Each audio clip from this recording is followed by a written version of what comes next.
যেটি তিরমিজিতে বর্ণিত হয়েছে, নবী আলাইহিস সালাতু ওয়াস সালামকে জিজ্ঞাসা করা হয়েছিল, ওয়াসুইলা আন আকসারি মা ইউদখিলুন নাস আন-নার, মানুষকে সবচেয়ে বেশি জাহান্নামে নিয়ে যাবে কোন জিনিসই?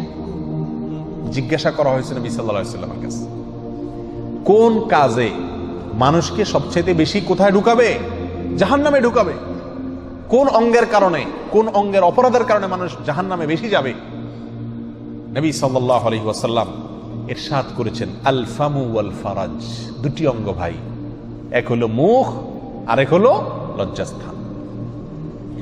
এই মুখ দিয়া দ্বিতীয় সর্বোচ্চ গুনাহ আমরা করি, সবচেয়ে বেশি অপরাধ করি আমরা লজ্জাস্থান দিয়া, যৌনতা দিয়া, চোখ দিয়া, চোখের গুনাহ।